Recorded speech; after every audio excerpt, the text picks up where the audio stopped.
예, 여러분 안녕하십니까.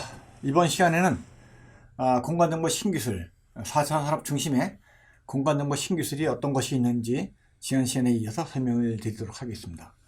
일단 국가에서 국토교통부에서는 우리나라의 8대 국토정보 정책 주요 기술을 발표를 했습니다. 그 8가지 기술 중에서 상당 부분이 우리 공간정보와 관련이 있고 그런 공간정보와 관련이 있는 부분의 상당 부분을 이번 시간에 걸쳐서 5가지의 어떤 공간정보 기술을 설명을 드리도록 하겠습니다. 첫 번째 3차원 공간정보, 그 다음에 두 번째 실내 공간정보, 그 다음에 정밀 도로지도, 3차원 드론, 그 다음에 안전지도, 이 5가지를 중점적으로 말씀드리고 나머지 사항들은 중요하겠지만 그래도 공간정보하고는 약간 갭이 있기 때문에 일단 이 5가지를 주로 말씀을 드리면서 강의를 시작하도록 하겠습니다. 첫 번째 3차원 공간정보가 되겠습니다. 이 사진을 보시면 이게 위성 영상이라고 나오는데 위성 영상이 아니고요. 실질적으로는 비행기에서 찍은 항공사진 촬영 영상입니다. 그래서 비행기에서 찍은 거나 위성 영상을 찍은 거나 거의 뭐 큰 차이는 없겠지만은 위성 영상은 좀 더 고도, 더 높은 고도에서 찍은 거고 항공사진 영상은 보통 한 1km인지 2km 상공에서 찍기 때문에 그 차이가 좀 있습니다. 어떻든 간에 우리가 쓰는 네이버나 다음 포털에서는 이런 영상들을 많이 서비스를 제공해주고 있고 이런 것들이 과거에는 아날로그 카메라에 의한 항공사진 영상이 지금은 이제 디지털 카메라에 의한 영상에서 서비스가 제공되고 있다. 또 다른 측면은 뭐냐면 이제 레이저죠. 여기 보시는 바와 같이 라이다를 이용해서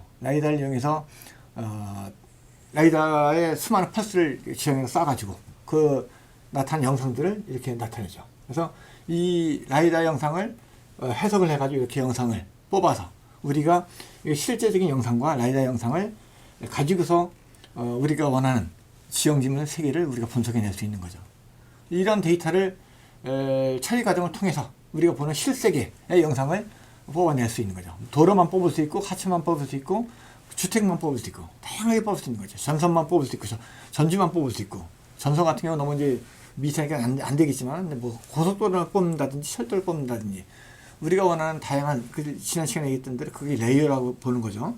레이어를 뽑아내므로 인해 가지고 우리가 원하는 정보만 취득할 수 있는 그런 것이 이제 3차원 공간정보 구축의 이제 기본이 된다. 이렇게 되겠죠.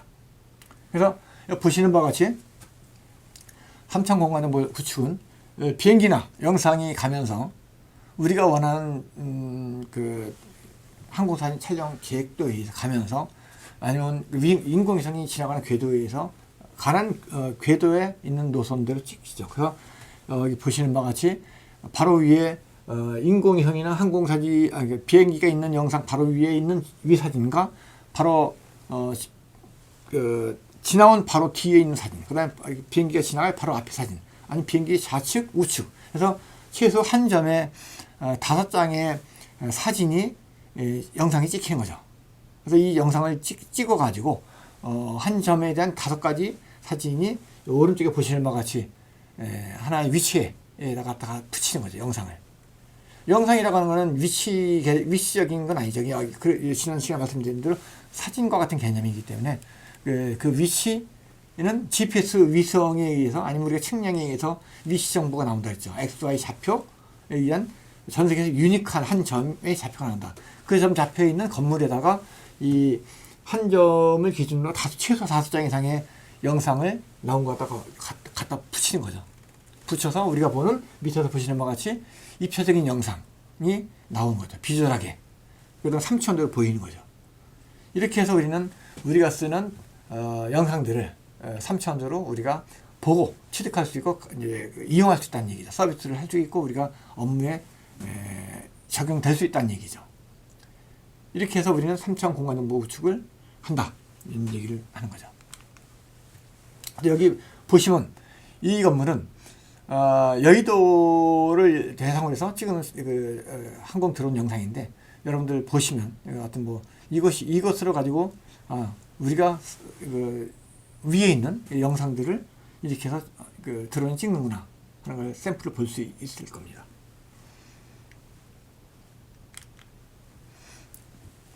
그 다음에 이제 그렇게 이제 3차원적으로 이제 인공위성이나 비행기에 의해서 아니면 드론에 의해서 찍은 영상들을 갖다 붙이는 작업이죠.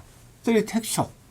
우리가 아까 이 한 점을 기준으로 바로 지나간 사진, 그 다음에 바로 앞에 사진, 전후 좌우 해서 최소 한 점에 5장의 이상의 어떤 사진들이 되어 있는 것들을 우리가 실제적인 영상 갖다 붙이는 작업을 하는 거죠. 3D 텍스처, 그 다음에 3D 포인트.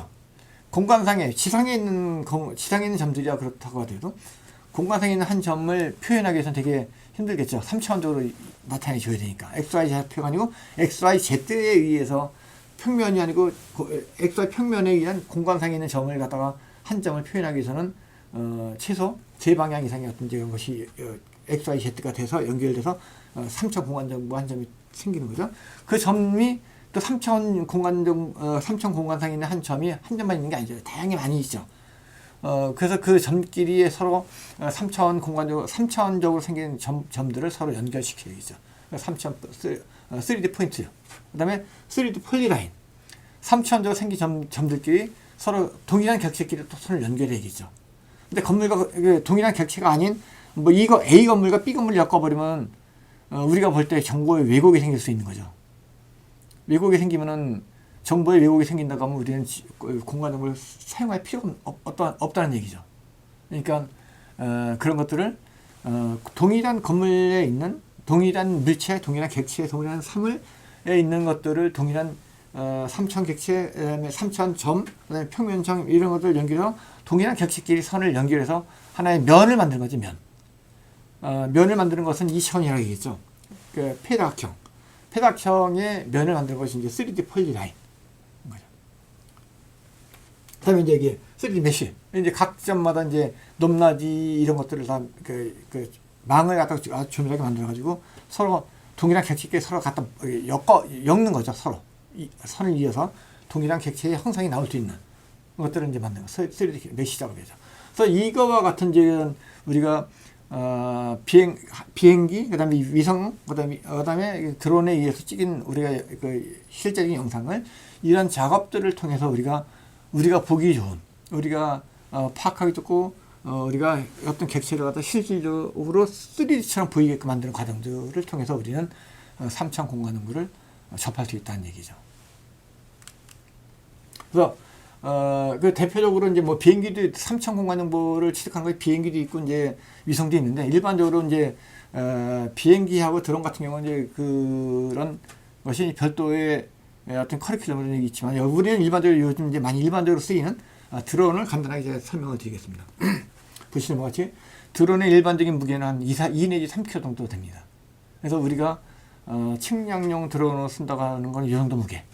이거보다 큰 무게, 적은 무게도 있죠. 이제 그런 상태는 이제 뭐 완구 아니 뭐 토이식으로 해서 이제 어떤 자기 취미용으로 쓰는 이제 그런 몇십 그램 정도 되는 드론도 있고, 그다음에 뭐 이거보다 더 2kg, 3kg보다 훨씬 더 무거운 몇십 킬로 정도 되는 드론도 있죠. 이제 앞으로 드론이 이제 일반적인 그 상용화 길을 걷게 되면 특히 이제 교통수단으로 드론이 이제 상용화 된다고 하면 드론 택시가 나오겠죠. 뒤에서 이제 드론 택시를 이제 설명을 드리겠지만 그런 것들은 뭐 2, 3kg가도 안 되겠죠. 사람이 타는 기체니까 보통 뭐 100kg, 200kg 정도는 되겠죠. 우리가 이제 일반적으로 우리가 자동차 같은 경우도 보통 보면 1kg 정도 됩니다. 1톤 1000kg죠. 그 정도인데 하여튼 뭐 드론도 그 정도는 아니겠지만 하여튼 뭐 사람 몸무게가 무겁게 해서 사람을 타고 가야 되니까 이제 그 다 합친 무게가 뭐 몇백 킬로 정도는 되겠죠. 근데 그거를 찍으려고 하면 엄청난 배터리가 필요할 거고. 근데 어떻든가 우리는 교통수단용으로 어떤 드론이 아닌 우리는 여기서 이제 3차원 객체, 3차원 영상을 취득하기 위한 드론이니까 이제 이 정도 범위 내에서 일반적으로 그렇습니다. 그래서 2 내지 3kg 정도 되는 무게. 그다음에 최대 고도가 이제 고도가 이제 한 4,100m 이 정도 되죠.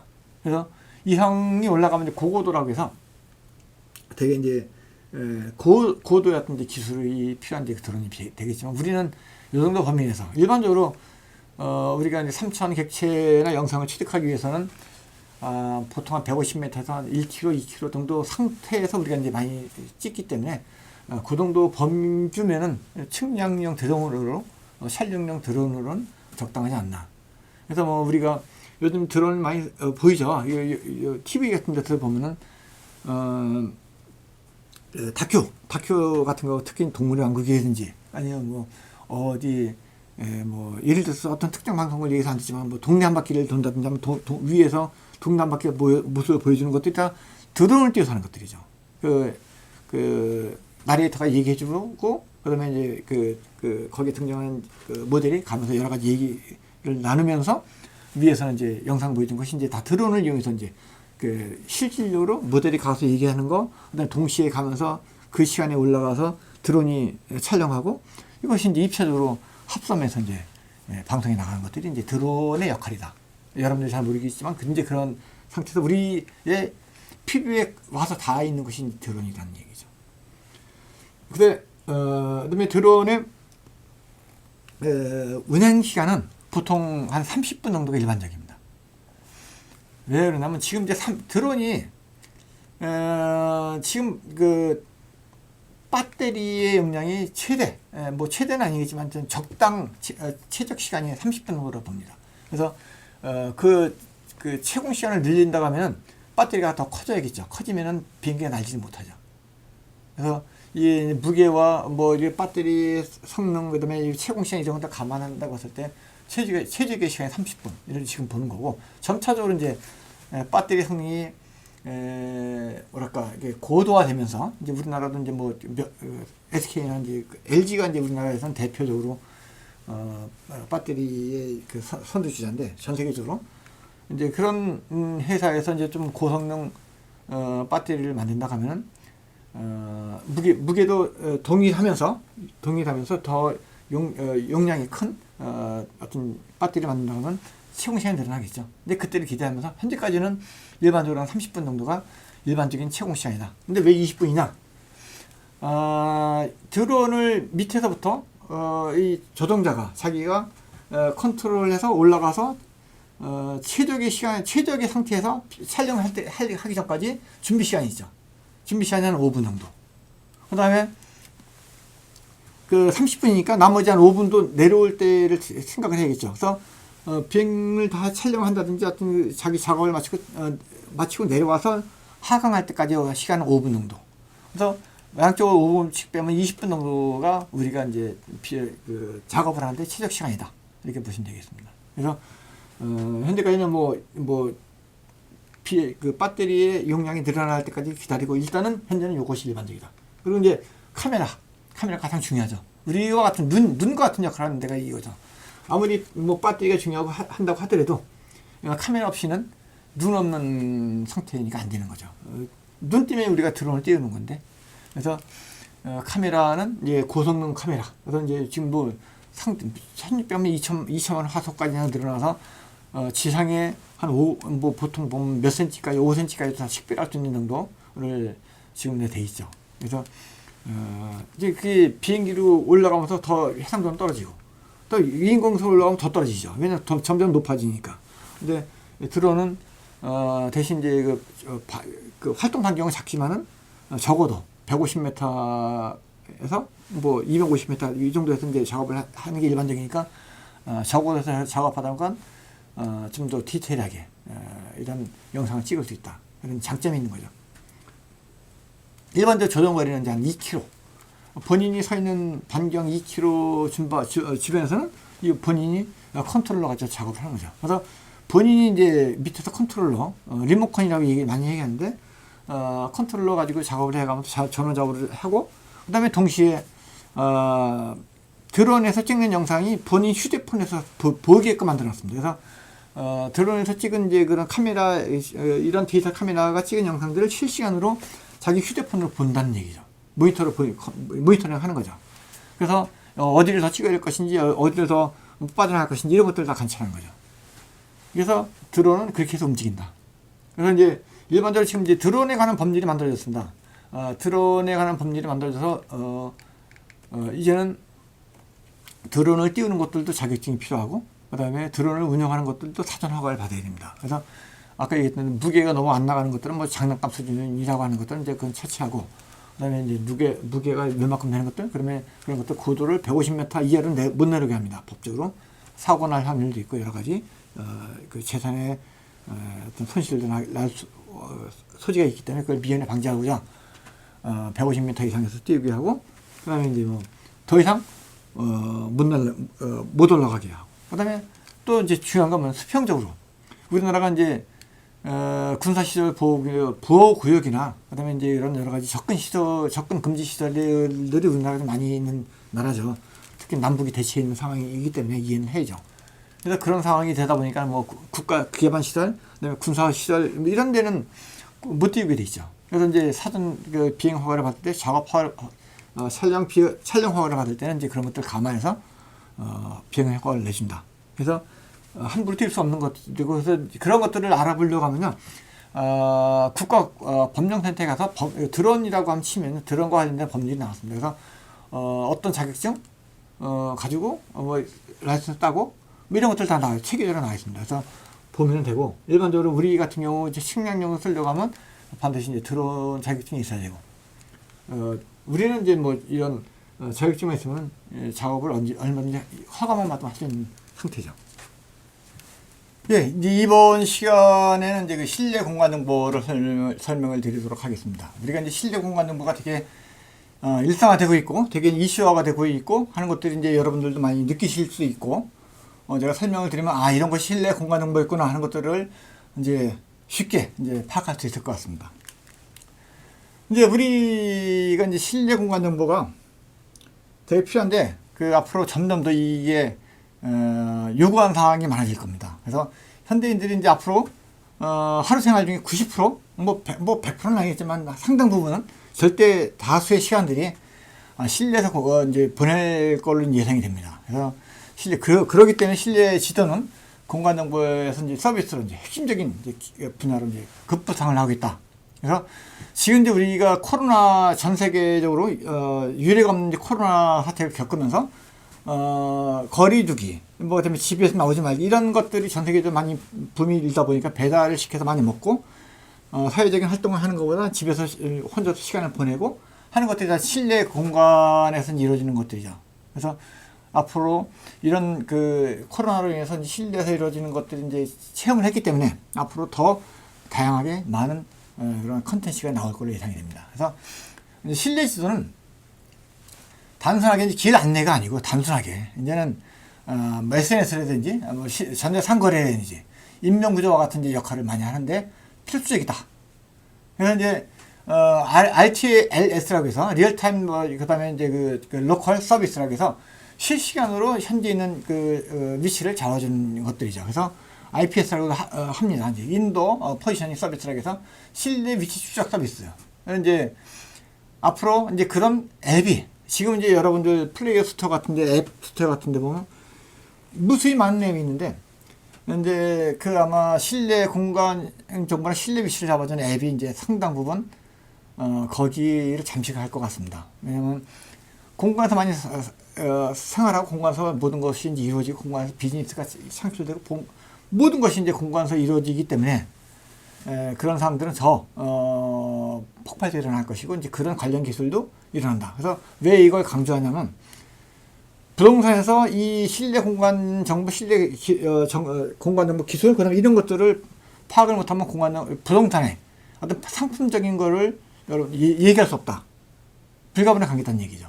그래서 여러분들은 실내 공간 정보, 실내 치기 이런 것들을 알고 계셔야지만 부동산하고 밀접하게 엮을 수 있다 이런 얘기죠. 그래서 이런 것들이 이제 뭐 블루투스라든지 자기장이라든지 뭐 의사 GPS 뭐 이런 식으로 이용해서 실내 공간 정보를 이용하고, 그다음에 실내 로봇, 실내에서 많이 로봇이 있죠.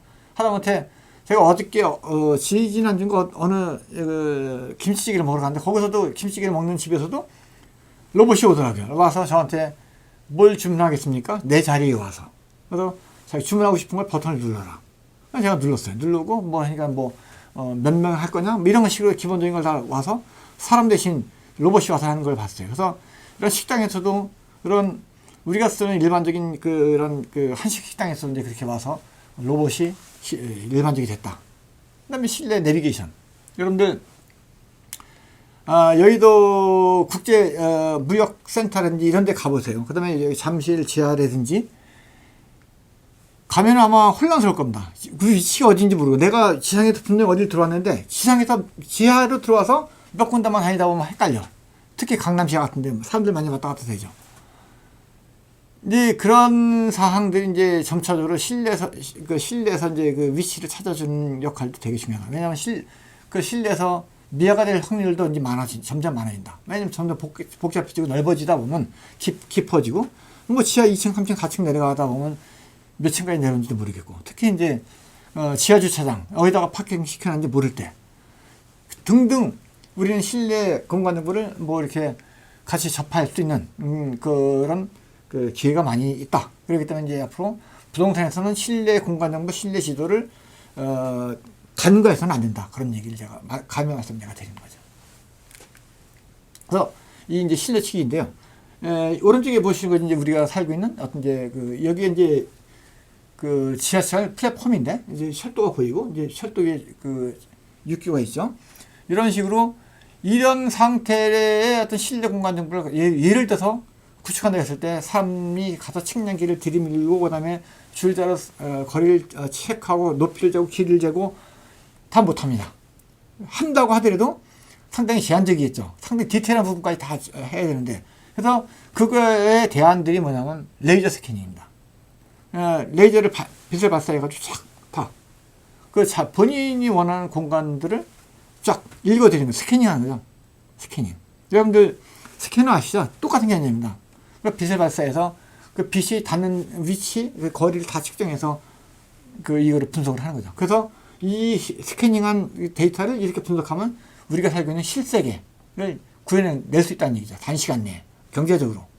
그래서 이렇게 되다 보면 인력 절감하고 시간 절약하고 돈 절약하고 더 정밀한 데이터를 얻을 수 있고 그래서 어떤 인위적인 요소보다는 어떤 이제 그런 어떤 이제 이런 특이 기술들이 점차적으로 고도화되고 이제 전자화되면서 우리는 거기에 의존해서 나갈 수밖에 없다. 나가는데 그런 것들을 우리 실내 공간 정보를 구축해서 실내에서 쓸 수 있게끔 지상이야 아까 전 시간에 말씀드린 대로 드론이라든지 그다음에 무인 항공기라든지 아니면 뭐 유인 항공기 위성 이런 것들을 통해서 우리가 많은 정보를 취득할 수 있지만 실내에서는 뭐 비행기를 띄울 수 있는 것도 아니고 거기다 드론을 띄울 수 있는 것도 아니고 하다 보니까 이런 실내에서 공간 정보를 취득할 수 있는 기기를 이용해서 우리는 실내 공간 정보 데이터를 취득해서 우리가 인간이 거주할 수 있는 생활할 수 있는 또 다른 공간을 만들어 간다 얘기죠.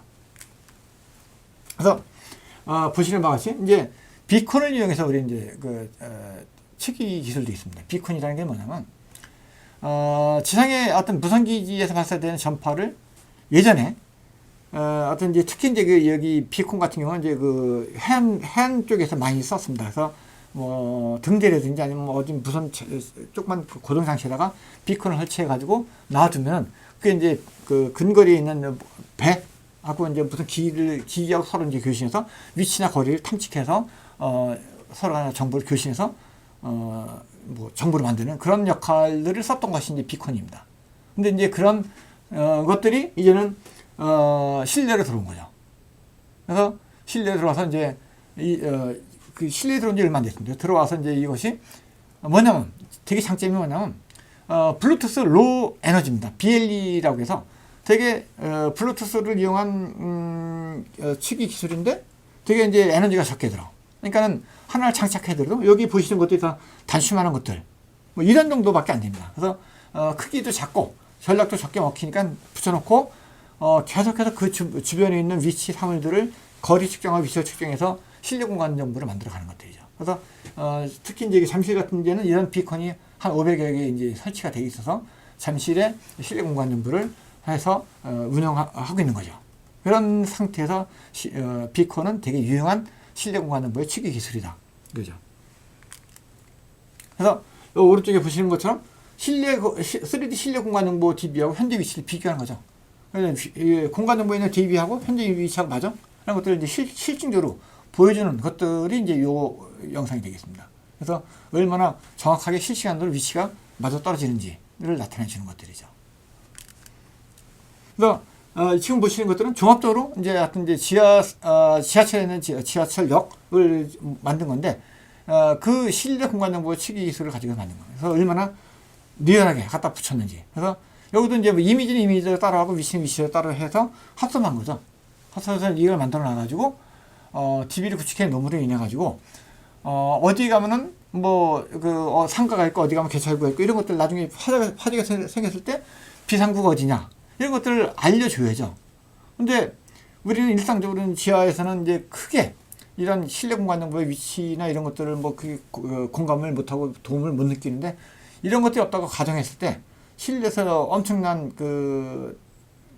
비상사태 재난이 생겼다든지 하면 난리 나겠죠. 그래서 이런 것들 미리 만들어 둬서 사람들이 알고 있게끔 하고, 그래도 유도를 해주고, 화재가 났을 때 어떻게 피난처를 알려주고 하는 것들이 되게 우리한테는 유용하다. 그리고 이제 꼭 재난이 아니래도 일상생활하는 데 있어도 거기서 어묵을 팔 수도 있는 거, 식당에 김밥이 있을 수 있고 하는 것들이 다 실내 공간 정보의 한 측면이죠. 그래서 이제 실내 공간 정보를 잘 활용하는 것도 이제 지하철 공사 같은 경우는 많이 활용하죠. 옛날에는 넓은 황량한 어떤 그런 지하 공간이었는데, 지금 이제 지하를 쪼개가지고 적당한 그 간격은 임대를 줘서 상점을 점포를 준다든지 하는 것들이 이제 바로 실내 공간 정보를 이용하는 것들이죠. 이게 점차적으로 더 많아질 것이다. 실내 공간 정보가. 여러분들은 이 지하 공간, 지상 공간 말할 것도 없고 다 부동산의 계통이니까 이런 공간을 부동산에 관련된 실내 공간 정보, 그 다음에 실외 공간을 어떻게 부동산에 접목해서 여러 가지 비즈니스 만들 것이냐. 여러분들 이제 그걸 궁리하셔야지. 부동산 쪽이니까. 다음은 이제 정밀 도로 지도가 되겠습니다. 정밀 도로 지도라고 하면은, 정밀 도로 지도 이거는 저거죠. 자율주행 자동차. 맞습니다. 자율주행 자동차가 일단은, 그냥 가는 게 아니죠. 자율주행 자동차가 크게 세 가지라 했죠. 그게 일단 정밀한 센서가 있음으로 인해서 이제 눈과 같은 역할을 하고 귀와 같은 역할을 하는 거고, 그 다음에 자동차가 제대로 갈 수 있게끔 아주 정밀한 회로도 같은 개념이죠. 이탈하지 않게, 이탈하더라도 어디를 가는가 방향을 줘서 갈 수 있게끔 정밀한 도로 지도 만든 것이 자율주행 자동차의 성공의 관건이다 해도 과언이 아니죠. 그래서 전 세계 글로벌 기업들이 정밀 도로 지도를 만들기 위해서 나서는 거죠. 그것도 구글이 자율주행 자동차 합니다. 우리나라 상대로 해서 우리나라가 만든 지도를 달라 했던 것들도 그런 것이 뭐냐면, 정밀 도로 지도를 만들기 위해서, 정밀 도로를 확보하기 위해서 그런 사람들이죠. 그래서 전 세계 어떤 웬만큼 좀 사는 나라들은 다 이제 사는 나라에 있는 거대 기업들은 이제 정밀 도로 지도 만들기 위해서 혈안이 돼 있죠. 왜? 앞으로 이게 먹거리니까. 드론은 대로 말씀드리겠지만, 드론도 나름대로 드론 길이 있고, 육상에서도 나름대로 자율주행 자동차, 사람이 운전하지 않는 자율주행 자동차가 달릴 수 있는 지도가 있어야 간다 이거죠. 그래야 사람이 자동차가 타고 다른 일을 볼 수 있는 거죠. 이제 그런 장치가 이거다. 이게 뭐냐면 3차원 정밀 도로 지도 구축하는 MMS 장비랍니다. 모바일 매핑 시스템이라고 해서 이제 이게 이런 거를 차량 위에다 싣고 본인이 원하는 도로 정보를 구축하기 위한 그 지역을 달립니다. 달리면은 지나가면서 위치 정보 아까 얘기했죠? 항공 3차 항공 영상을 촬영하기 위해 비행기, 드론 이런 데에는 GPS 수신기, 그다음에 영상을 찍을 수 있는 데이터 카메라, 그다음에 자세를 잡아주는 IMU라는 게 있었죠. 그래서 그 세 가지가 결부가 돼서 위치와 영상과 이런 걸 정보를 획득하는 거죠. 지상도 마찬가지입니다. 지상도 이런 MMS 장비를 차량 위에다 탑재해서 자세 잡아주고, 그 다음에 GPS 위치를 잡아주고, 그 다음에 영상을 카메라 찍는 거죠. 그래서 도로를 달리면서 이 기기가 달렸던 길에 있는 모든 영상과 위치를 다 잡아서 우리가 지상 공간 정보를 획득하기 위한 장비를 쓰는 거죠. 정밀해야겠죠. 정밀해야지만이 자율주행 자동차가 만약에 사고가 날 거를 방지할 수 있고, 그다음에 인명사고도 예방할 수 있고 그런 상태죠. 그래서 개략적으로 말씀드리면 RGB 데이터에서 우리가 본인이 취득하려고 하는 데이터가 이 도로다. 그럼 이 도로를 일단 개략적으로 가지고서 이거를 여기서 이제 특정한 객체물을 이제 추출하는 거죠. 그래서 뭐를 볼 것인지. 뭐 여기서 가로등 이게 전주입니다. 이게 가로등. 그다음에 여기 횡단보도, 그다음에 횡단보도 차선 이런 것들 다 우리는 정밀 도로 지도를 획득하기 위한 객체라고 보는 거죠. 하나의 객체. 지형지물을 하나의 위산 조각으로 쪼개서 하나의 그걸 객체라고 보는 것 말씀드리는데, 그런 상태로 차선도 하나의 객체. 그다음에 뭐 이게 인도하고 여기 보도블록 사이도 이게 그 하수구 객체. 그다음에 여기 가로등도 객체. 다 객체를 이제 다 추출하는 거죠. 여기가 이제 이 NS 장비를 싣고 도로가 지나갔을 때 찍힌 영상을 다 이제 객체를 추출하는 거죠. 뭐를 취득할 것인지. 또 나중에 정밀 자율주행 자동차가 다녔을 때도 아주 미세한 사람이 인식하지 못할 정도까지도 우리가 객체를 취득해서 정밀 도로 지도에 탑재를 해야지만이 자율주행 자동차가 인간의 힘을 의지하지 않고도 스스로의 판단력에 의해서 안전하게 가는 거죠. 그런 것들을 얼마나 안전하게 갈 수 있게끔 하느냐가 뭐냐면 이런 정밀 도로 지도를 얼마나 정확히 정밀하게 만들느냐, 그게 관건이죠. 근데 그런 것들을 추출해서 이 영상을 분석하는 거죠. 해서 우리가 원하는 데이터를 갖다 원하게끔 정의치, 편집 이런 것들 다 이런 작업을 하는 거죠. 뒤에 작업까지 말씀드리겠습니다. 이거는 뭐냐면 아까 얘기했죠. MMS 장비를 싣고 다니는 거죠. 이게 본인이 원하는 그 지역에 이런 장비를 싣고 딱 지나가는 거죠. 지나가서 우리는 원하는 위치, 영상을 가지고서 이제 들어와서 이제 아까 얘기했던 그런 작업들을 하는 거죠. 그래서 이제 가장 첫 번째 하는 게 뭐냐면 정위치 편집. 아까 앞에서 봤던 이제 그 영상을 찍은 것들이 제대로 그 위치에 제대로 있는 건지, 그 형상이 있는데 그 위치가 제대로 아니다 그러면 엉뚱한 위치를 나중에 자율주행차가 가든지 판단을 오인할 수 있겠죠. 이제 그런 것도 방지하기 위해서 제대로 된 위치에 제대로 된 시설물이 있게끔 바른 위치에다가 잡아주는 거죠. 그 다음에 뭐냐면 그 촬영 영상에다가 그 해당 속도만 집어넣는 거죠. 우리가 그랬죠. 도형은 하나의 객체라고. 근데 객체는 하나의 객체일 뿐이지 그 객체가 뭐를 나타내는지 몰라. 사물의 성질이 이름이 없다는 거지. 근데 이거는 가로등이야, 이거는 중앙선이야. 그래서 우리가 사람 이름을 갖다 붙여죠. 그래서 속성을 갖다 붙입니다. 속성을 확인해. 그 다음에 이제 거기다가 값을 입력해. 속성값. 그 위치가 이게 예를 들어 가로등이야. 가로등인데 가로등 위치가 X자에 어떻게 위치가 어떻게 돼? 높이가 어떻게 돼? 이런 것들을 다 집어넣어줘야죠. 그런 것들이 제대로 된 위치에 제대로 된 값으로 제대로 된 좌표값을 가지고 제대로 된 이름을 가지고 우리는 3이 일일이 다 심어줘야죠. 이런 것까지도 뭐 기계가 해줄 수 없는 노릇이니까 이런 건 인위적인 얘기도 나중에 이제 뭐 또 다른 알고리즘이 나온다고 하면 모를까. 현재까지는 이런 거는 기본적인 웬만한 것들은 이제 그 어떤 컴퓨터 시스템에서 이제 자료를 분류하고 처리해서 이제 되겠지만 이런 디테일한 것까지는 아직까지는 사람의 손이 필요하다 얘기가 되죠. 이런 정의치 편집이 끝나고 나면 이제 그다음에 이제 구조 편집이 들어가는 거죠. 구조 편집은 뭐냐? 하나의 객체들이 모아져 있는 것들, 예를 동일한 어떤 카테고리, 예를 동일한 어떤 이제 그런 아이템, 예를 들어서 여기는 이제 차선이라고 봤는데 차선에 관련되는 것들, 다른 거 다 빼. 가로등이든 다 빼고 차선만 놓고 봐.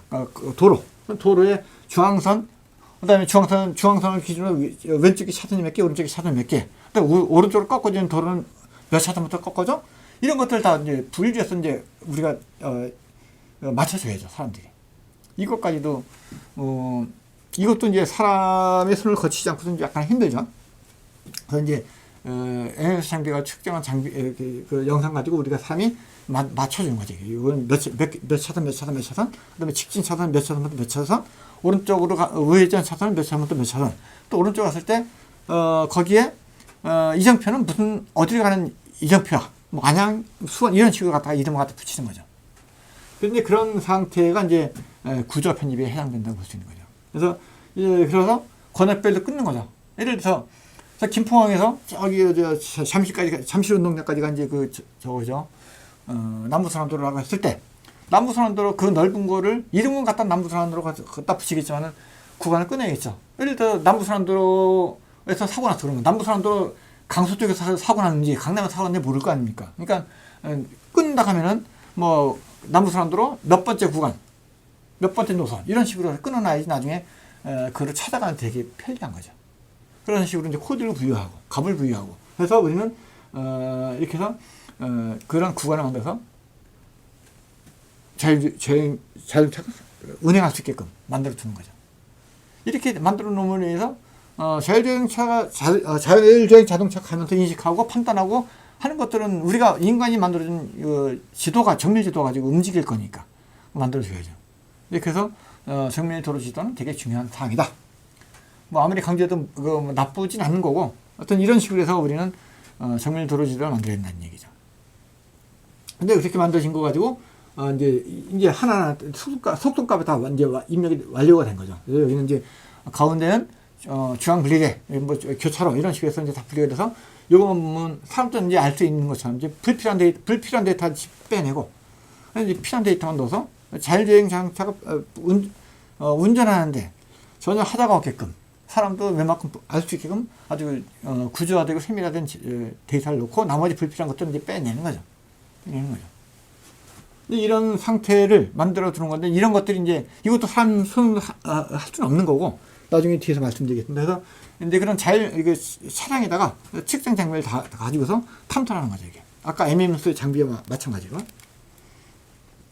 그래서 실질적으로 이제 우리나라에서 이제 2018년에 이미 이제 현대차에서 서울에서 평창까지 이제 자율주행을 성공을 했는데 이때만 해도 이제 뭐 그렇게 정밀 도로 지도가 현대에서 이제 물론 가지고 있겠지만 그렇게 많이 정밀 지도가 갖춰져 있지는 않았을 거라 판단되고 어떤 생각에 현대차에서는 우리나라가 이제 상당 부분 옛날부터 이제 자율주행 자동차가 됐는데 그 개발하고 연구하는 것이 오래됐는데 단지 이제 여러 가지 법률적인 측면, 제도적인 측면, 그다음에 이제 윤리적인 측면 이런 것들이 막 복합적 결부가 되다 보니까 아직까지도 이제 상용화가 안 되고 있는 이제 그런 건데 이제 어차피 이 자율주행 자동차도 사고가 날 수밖에 없는 거. 사고를 하는 건데 얼마나 최소한도로 나겠느냐가 아니고 나겠느냐, 줄이느냐 이게 관건이죠.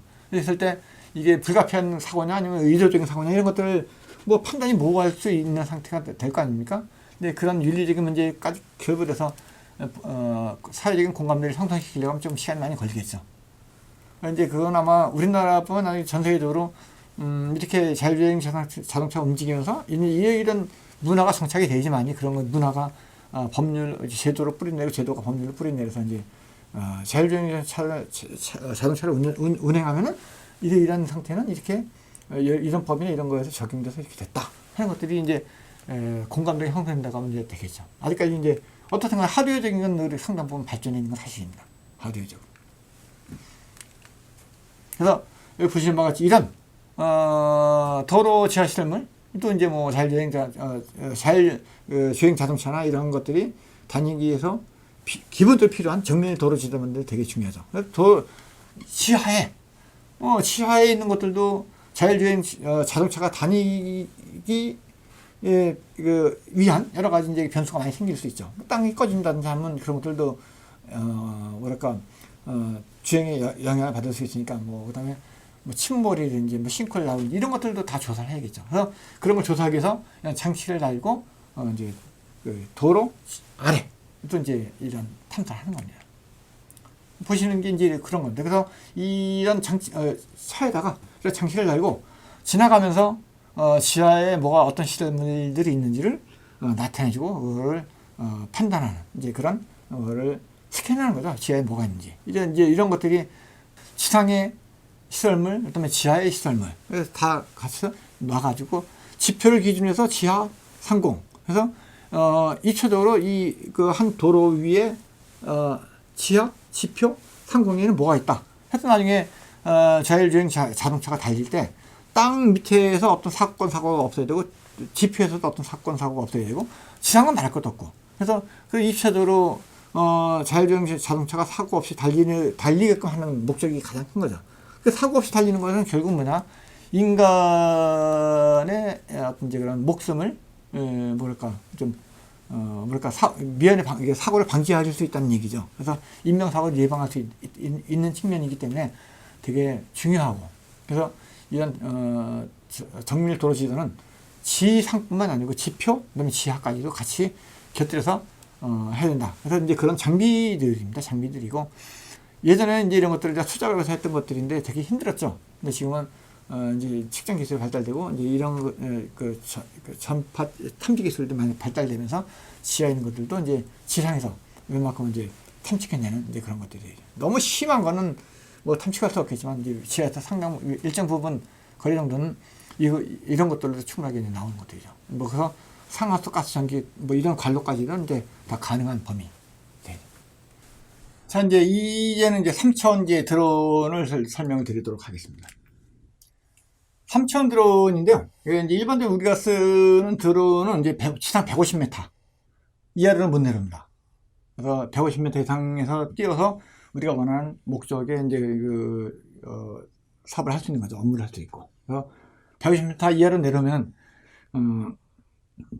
여러 가지 빌딩하고 충돌될 소지, 그다음에 사람 인명 피해를 날 소지 여러 가지 것들이 있기 때문에 일단 법률이 정해진 거는 150m 이하에서는 안 되게끔. 150m 이하에서는 이제 뭐 장난감 같은 거 가능할 수 있고 무게나 어떤 뭐 드론의 높이 이런 것들을 뭐 드론 각각이 많다서 중형 드론이든 이런 것들은 이제 올해인가 법률이 정해졌기 때문에 그런 법률에 의해서 여러분들 라이선스를 취득하고 그다음에 업무를 할 수 있고 뭐 할 수 있기 때문에 그런 것을 일단 참고를 하시고 하여튼 뭐 우리는 뭐 드론을 여러분들이 뭐 조정하실 건 아니니까 드론이 이런 상태로 해서 우리가 만들어지고 정보를 이용한다. 그다음에 이런 기기를 이용해서 우리가 하겠다 하는 상태 되겠죠.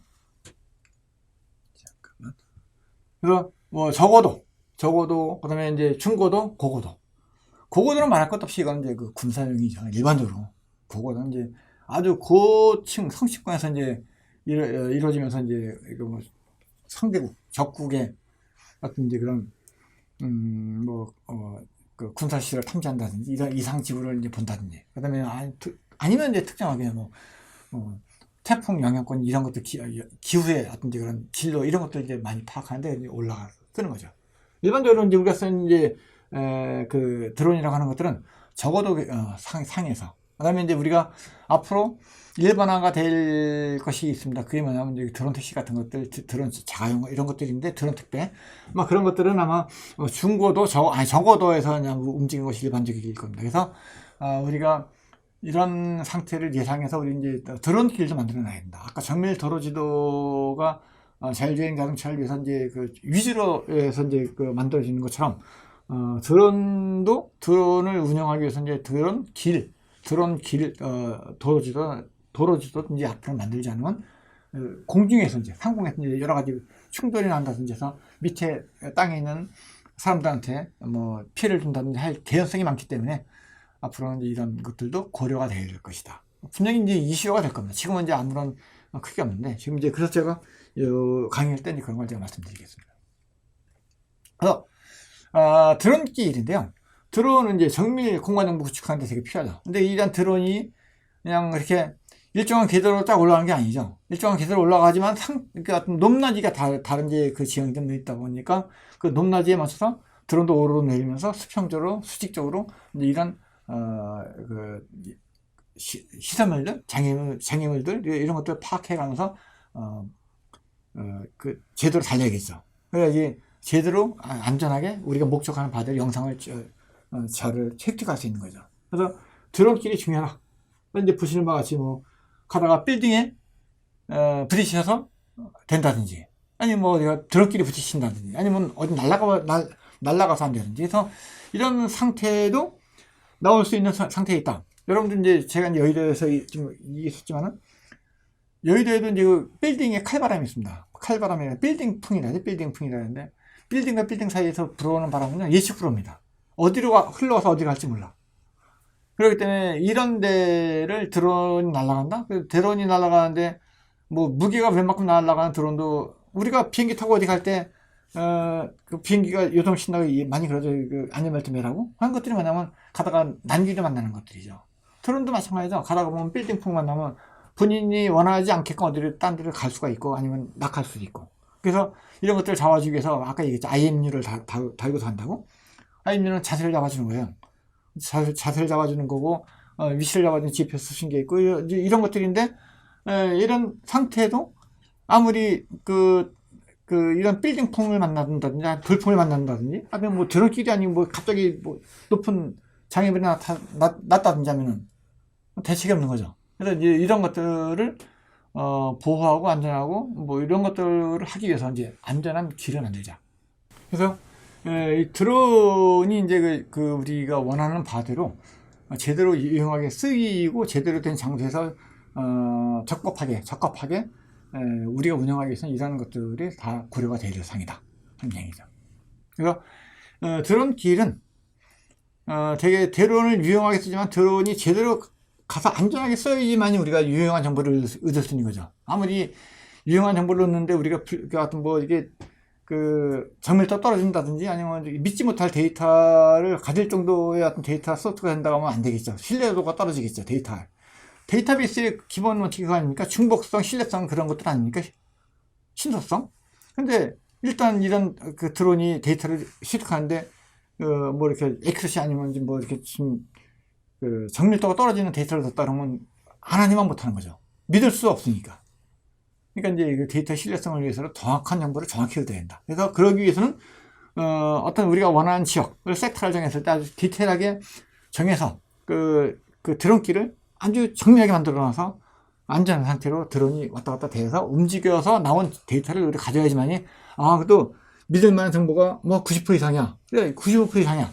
돼야지만 여러분들 데이터 쓸 거 아닙니까? 근데 이거 데이터를 얻었는데 뭐 이거 쓸까 말까 망설이면 하나님만 못하는 거죠. 그래서 그런 어떤 이제 기후, 그다음에 그런 불신을 제거시키기 위해서는 이런 기반이 일단 이렇게 탄탄하게, 안전하게, 그래서 정밀하게 되어 있어야지만이 그 위에서 이루어진 드론에 의한 데이터가 우리가 생활에, 우리 업무에 아주 요긴한 데이터가 쓰이는 거죠. 이제 그래서 이런 갑이진 갑이 아웃이겠죠. 쓰레기를 집어넣어 쓰레기는 나올 수밖에 없는 건데 정밀하게 인프라가 되어 있으면 정밀한 데이터가 나올 수밖에 없는 거죠.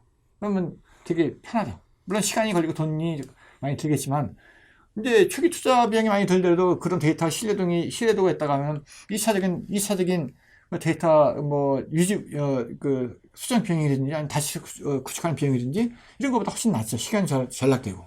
그래서 한 번 할 때 안전하게 해야 된다 하는 거죠. 근데 그런 거는 뭐 데이터베이스나 모든 거 다 어디나 다 마찬가지죠. 드론 관측도 마찬가지고. 그런 상태는 한번 어떤 사안을 기획을 할 때는 아주 타이트하게 정밀하게 아주 시간을 아주 철두철미하게 기획을 해야 된다 하는 얘기죠.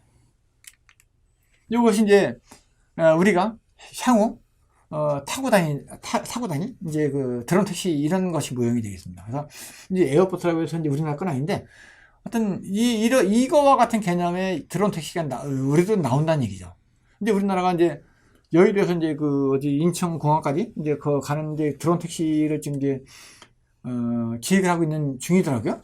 근데 드론의 기체는 이제 물론 이제 중국에서 이제 가져온 기체를 하는 것 같은데 어차피 중국이 이제 드론의 전 세계 80% 이상을 이제 중국제가 이제 장악하고 있기 때문에 뭐 드론을 뭐 중국제에 쓰는 건 이상할 건 없는데 어떻든 간에 그 기체를 가지고 들어와서 이제 여의도에서 이제 드론 택시를 이제 시범적으로 운영할 예정이다. 이제 뭐 여의도에서 이게 인천공항까지는 한 10만 원 정도 예상한다고 하는데 어떻든 간에 드론도 이제는 이제 측정용, 측량용을 떠나서 이제 교통수단으로 나온다. 그래서 뭐 측정용, 측량용, 그다음에 뭐 택배용, 뭐 그다음에 뭐 배달용, 그다음에 뭐 이런 택시용, 이런 교통용으로 나온다고 하면은 엄청난 드론들이 우리 머리에서 왔다 갔다 되겠죠. 그래서 이제 그런 드론끼리의 어떤 속도, 무게 이런 것들, 뭐 방향 이런 것들로 인해서 충돌되면 결국은 밑에 지상에 있는 사람들이 피해를 오기 때문에 드론에 의한 이런 정밀도로 지도 구축하는 것도 지상의 정밀도로 지도를 구축하는 것 이상만큼 중요하다. 그래서 드론에는 아까 얘기했지만 이제 센서가 있습니다. 센서가 있어서 드론이 지상에 있는 우리 인간이 이거를 지상에 있는 뭐 시설물을 측량한다든지 측정이나 측량한다고 하면 기계 갖다 놓고 막 하는데 엄청난 시간이 많이 걸리죠. 그리고 지상에서 지상을 하기 때문에 되게 이제 공간적으로 제약이 있고. 근데 이 드론에 의해서 하면은 그 장애물도 없이 아까 얘기했죠. 이 드론에 의한 측정 보통 150m 이상에서 법률적으로 허가났다고. 150m 이상 상공에서 정밀 카메라 이런 것들 센서를 가지고서 지상을 갖다가 비행 노선을 비행기 노선 계획 있는 대로 움직이면서 이제 다 촬영하겠죠. 그래서 이런 것이 뭐냐면 능동형 원격 탐사. 이제 이게 여기에 있는 그 드론에 있는 그 카메라나 센서가 이런 그 영상이 인공에서 다는거나 그다음에 항공에 다는 거 똑같은 거죠. 근데 단지 어떤 기체에 다느냐 뿐이지. 그래서 여기는 이제 능동형 원격 탐사하는 건 뭐냐면 그 공중에서 지상에 있는 것들을 탐사하는 거죠. 지상에서 측량하는 것보다 더 훨씬 더 효과적으로 많은 작은 시간에 많은 정보를 획득할 수 있겠죠. 그래서 능동형인데 뭐냐면 능동형은 본인이 태양열이나 태양광이나 이런 것들에 의하지 않고 스스로 빛을 발사해서 반사돼서 돌아오는 거를 가지고서 본인이 지상에 뭐가 있는지 인식해서 그 정보로 저장하는 거죠. 되게 이제 능동형이죠. 뭐 아무런 기후나 이런 것들이 영향 없이 본인이 여기 그 원격으로 빛을 발사해서 반사돼서 오는 거를 취득해서 분석해서 정보를 획득하는 것이 능동형이고, 수동은 뭐냐면 이거는 태양의 빛이 있다든지 아니면 다른 빛의 광원이 있어가지고 그거를 해서 나오는 빛을 반사돼서 나온 것들을 분석해서 볼 수밖에 없는 거예요. 저장할 수밖에 없는 거예요. 그러니까는 되게 그 제한적이죠. 빛이 없다고 하면 이 수동형은 필요가 없는가? 왜냐면 빛이 없기 때문에 땅에서 나오는 반사체가 없어. 반사체가 없어서 여기서 내가 아무리 여기 센서를 가지고 있다 해도 센서에서 아무런 정보가 저장이 안 되는데요. 그러니까 빛이 있어야지만이 여기는 태양에너지나 이런 빛에 의해서 반사되는 어떤 그런 물체의 어떤 정보를 얻어서 분석을 하는 거죠. 뭐 어느 것이 좋다 나쁘다보다는 일단 능동형이 일반적이죠. 일반적이면 이게 전천후니까. 수동형은 이제 이거는 이제 기후의 영향을 많이 받고. 근데 물론 가격이 싸고 가격이 비싸고 그런 체이죠. 그래서 이제 우리가 왜 그런 얘기를 하냐면 스펙트럼이라고 여러분들 아시죠? 빛을 반사했을 때 빨주노초 파란보 나오는 거 이런 걸 많이 초등학교 때 많이 실습하셨죠? 이제 그걸 내가 여기 이런 그 라이더나 레이저나 이런 것들은 뭐냐면 그런 광원을 가지고서 물체를 판단하는 것들이죠. 그래서 일반적으로 뭐 크게 깊숙하게 들어가면 좀 그렇고요. 우리들이 일반적으로 이제 보이는 것들이 뭐냐면 여기요. 여기 빛이라고 하는 거예요. 빨주노초 파란보 보이시죠? 빨주노초 파란보. 여기까지는 인간이 볼 수 있는 영역이다. 무지개 영역이라고 하죠. 그래서 보통 380 나노메타에서 780 나노메타. 그래서 하여튼 뭐 12-9승 정도의 어떤 이제 그런 메타인데, 여기는 이 인간이 보라색부터 빨간색까지 볼 수 있어요. 7가지 색깔은. 여기는 광역대는 인간이 볼 수 있는 영역. 가시광선이죠, 가시광선. 사람이 볼 수 있기 때문에. 또 불가시광선이 있어요. 이런 빨간색을 벗어난 거, 적외선. 이게 적자가 뭐냐, 빨간 적자거든. 빨간색을 벗어난 선이야, 이게. 그래서 이 파장이 길어. 이거 보시는 바지. 파장이 길죠? 파장이 길기 때문에, 이거는 주로 이제 열감지한다든지 했을 때만 써요. 그래서 여러분들 뭐, 야간에 이제 적외선 카메라를 갖다 밀고서 동물 같은 경우 특히 많이 관찰할 때 많이 하죠. 동물들이 야간에 움직일 때 우리는 안 보이는데, 적외선 카메라 갖다 들이대면 동물이 열을 감지해서 동물이 어디 움직이는지 나오죠. 근데 그게 바로 이런 원리에 의해서 적외선을 쏴가지고 적외선 카메라에서 적외선을 발사해서 동물들이 하는 걸 다 열이 가는 걸 보이는 거죠, 이게.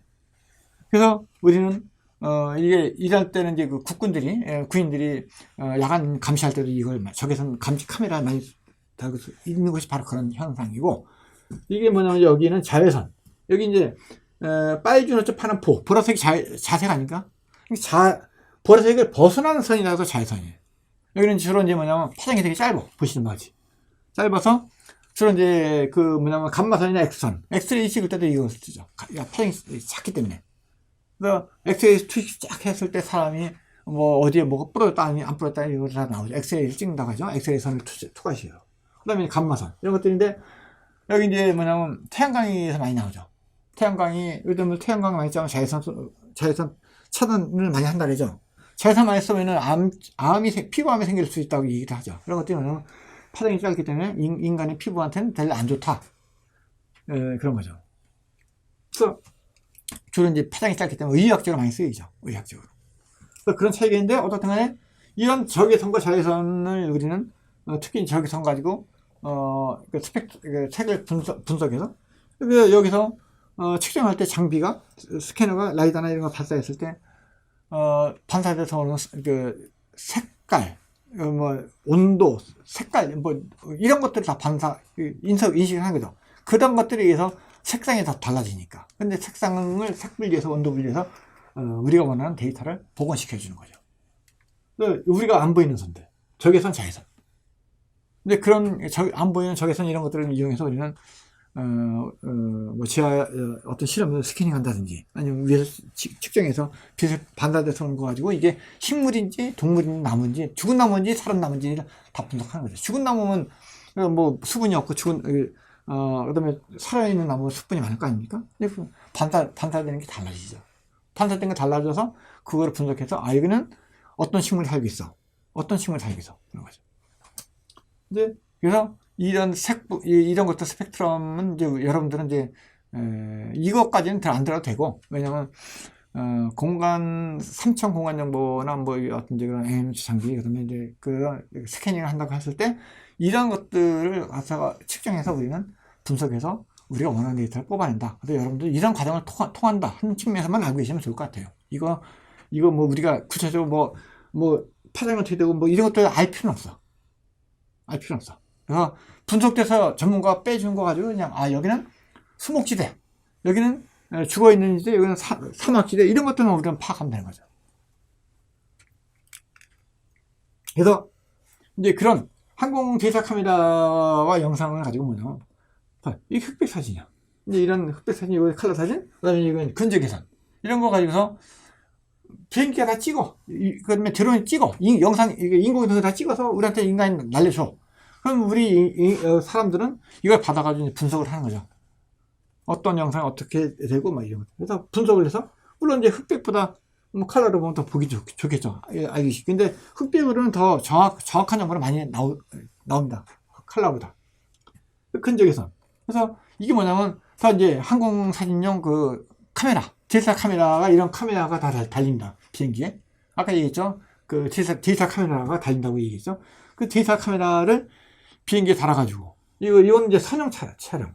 이거를 하나하나 선마다 그 연결해서 비행기가 선을 인식해서 그 선마다 가면서 이제 촬영하는 거고, 면은 이제 뭐냐, 비행기 한 컷마다 한 면만 찍는 얘기야. 한 면. 가면서 이제 중복되게. 앞에서 어떤 그 드론 가지고 이제 위에서 영상 찍은 걸 보여줬죠. 종중복, 행중복이라고 해서 그런 것들이 바로 이제 이렇게 면을 촬영하는, 하나의 면을 촬영하면서 요 정도 면이 생기는 거고, 면이 생기는 거고, 그 다음에 또 뒤에 또 이렇게 면이 생겨서 요거와 중복되죠. 이런 식으로 중복도가 되면서 뭐 안 잡힌데, 중복된데, 뭐 이렇게 노이즈라는 건 뭐냐면 이제 그 이물질이 끼어있다고 얘기를 하는데, 이물질이 끼어있는 건 이제 정보로도 가치가 없으니까 이거 빼낼 때는 기준이 없으니까 여기도 이물질이다 판단하는 거죠. 근데 그런 판단의 기준을 하기 위해서 면을 중첩시키죠. 중첩시켜서 불필요한 거 빼내고 빠진 거를 보완시키고 하는 그런 역할이죠. 그래서 이런 카메라와 영상을 가지고 우리는 우리가 살고 있는 실세계를 찍어서 이거를 통해서 우리는 데이터를 획득한다. 이런데 뭐 이거는 알 필요는 없습니다. 그래서 여러분들 이런 과정을 통해서 정보가 나온다는 정도만 알고 계시면 될 것 같고, 그래서 아까와 같은 이제 그런 영상이나 위치를 잡아가지고 나온 거를 드론이 안전하게 일단 다녀야 되니까, 드론이 다녀야지 뭔가 새로운 영상이 정보가 나올 거 아닙니까? 그래서 드론이 앞으로 많이 쓰일 날이 올 거니까 드론이 다니는 길을 만들어서 이 하늘색으로 다니다가 빌딩 타운이에요.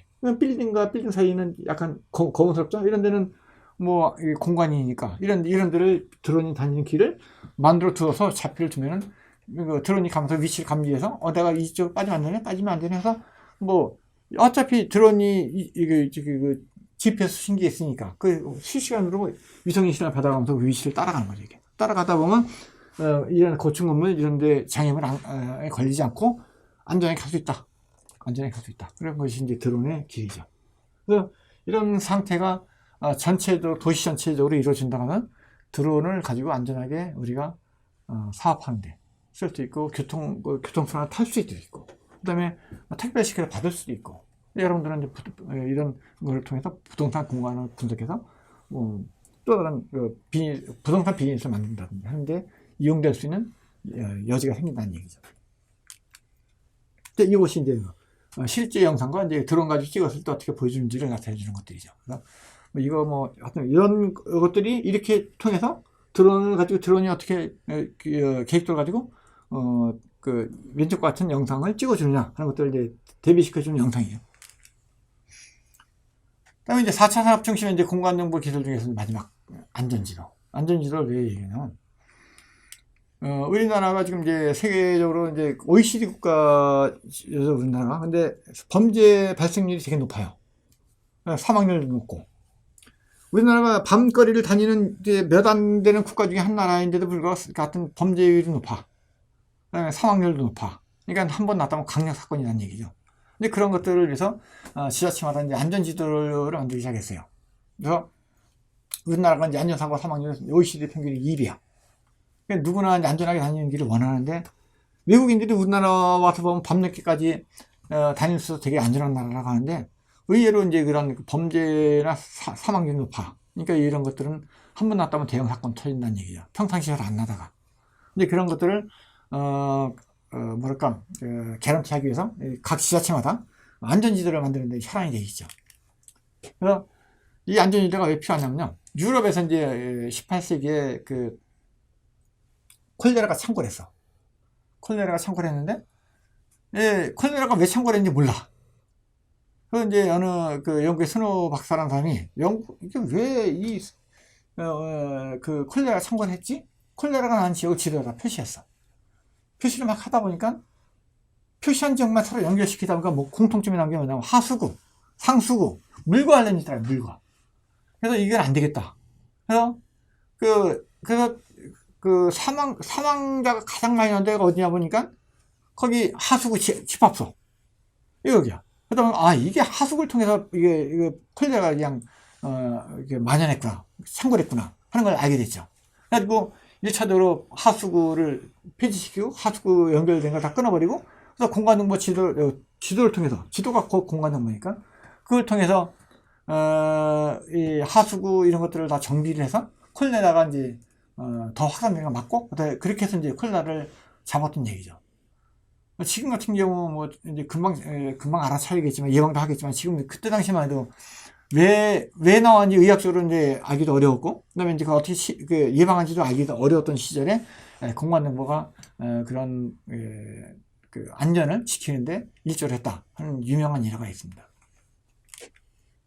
그래서 지금 이제 우리나라 같은 경우는 이제 각 지자체마다 이제 안전지도 만드는데 되게 열심히입니다. 그래서 이제 인천광역시 이제 촘촘안전지도라든지, 그다음에 경기도의 이제 안전대동여지도, 김정은 선생님이 이제 대동여지도 하니까 안전자에서 안전대동여지도 이런 식으로 하는 건데, 근데 거기 우리나라는 이제 중국 다음으로 CCTV가 많을 겁니다. 그래서 우리나라가 CCTV가 많다 보니까 범죄 사건이 나면은 검거율이 거의 90%가 넘어간다고, 90 몇 프로가 된다 그래요. 그래서 우리나라가 치안력이 좋다고 하는 게 바로 그런 것 때문에 좋은 것 같아요. 그래서 한번 사고가 났더라도 그거를 금방 이제 범인을 잡는 데 결정적인 역할을 하는 것이 이제 CCTV다.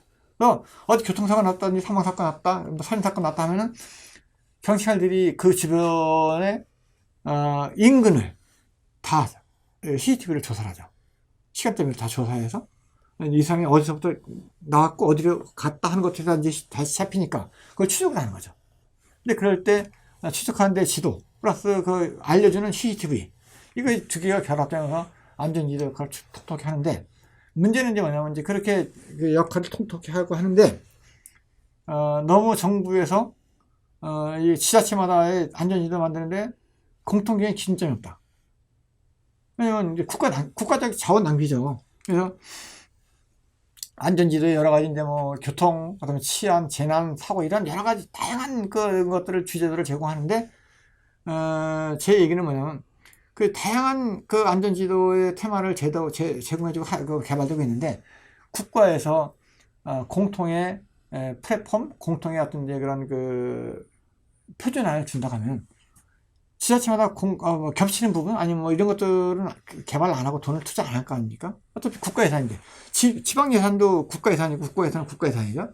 우리나라 국민들이 낸 세금을 가지고 하는 거니까 국가에서 공간정보를 하는 측면에서 전문가적인 입장에서 봤을 때는 어차피 지도는 우리나라 국토지리정보원 그다음에 이제 그 국토보건공사에서 이제 지도를 제공해 주는데 나머지 그런 그 컨텐츠 개발을 하는 것들은 국가에서 프레임을 만들고 표준을 만들고 이런 틀에서 이렇게 집어넣어서 만들어라 한다면은 지자체마다 이렇게 중복된 예산을 투입하지 않고서도 안전하게 만들 수 있지 않나. 근데 지금 뭐 너도나도 막 하다 보니까 다 국민들이 이용할 때는 좋은데 너무 많아서 혼란이 있죠. 너무 많은 혼란이 있기 때문에 그런 것들을 여과시키고 그 효율적으로 표현시켜서 한다고 하면 시간 절약, 그다음에 예산 절약, 사람 절약 해서 되게 안전한 지도를 더 이렇게 퀄리티 높게 볼 수 있는 건데 그런 것들이 아직까지 안 되고 지금 지자체마다 우후죽순처럼 만들고 있는 형편인데 하여튼 저는 공간정보 전문가로서 그런 식으로 나와줬으면 좋겠다 하는 얘기를 드립니다. 자, 이제 이번에는 이제 부동산과 공간정보의 융복합입니다. 그래서 이제 지금까지 우리가 이제 부동산 분야는 부동산 분야, 그다음 공간정보 분야는 공간정보 분야만 있었던 것이 사실인데 두 개의 분야가 이제 유기적으로 매칭이 돼서 화학적인 어떤 결합을 통해서 새로운 어떤 이제 그런 콘텐츠를 만들어내고 이제 하는 규정을 만들어내고 하는 것도 돼야 되는데 그것이 이제 되게 밀접한데도 불구하고 아직까지 안 돼 있다, 미진하다. 그래서 저는 이제 그런 것들을 중점적으로 앞으로도 해야 된다 하는 측면에서 이제 지금 부동산과 공간정보의 융복합을 이슈화가 돼서 나가야 된다는 측면에서 제가 말씀드리고 그 안에는 이제 스마트 시티라든지 그 공간정보가 무엇인지 어떻게 공간정보가 잘 이루어지고 있고 돌아가고 있는지 그 다음에 스마트 시티가 어떻게 이루어지고 있고 그런 것들을 통해서 앞으로 우리가 부동산과 공간정보가 실질적으로 픽스가 아니고 픽스가 이제 물리적인 그 결합이라고 했을 때 저는 뭐 컨버전스와 같은 개념으로 나가야 된다 생각을 하기 때문에 그런 식으로 말씀 제가 드리겠습니다. 예, 여러분들 이제 공간정보의 개념이라는 거는 지구상에 있는 모든 삼라만상에 있는 것들을 우리는 그냥 눈으로 보는 거지만 눈으로 보는 거에 그치지 않고 이제 컴퓨터가 인식을 해서 알아들어야겠죠. 저장해야죠. 그래서 우리가 알고 있는 실효세계를 우리는 이제 그 도형 정보와 그다음에 속성 정보를 우리는 컴퓨터 속에 집어넣어야죠. 넣어야지만이 컴퓨터가 그걸 알고 인식을 해버리죠. 그거 안 넣으면 일단 소스가 없기 때문에 비어 있는 거죠. 글자가 깡통 컴퓨터가 되겠죠.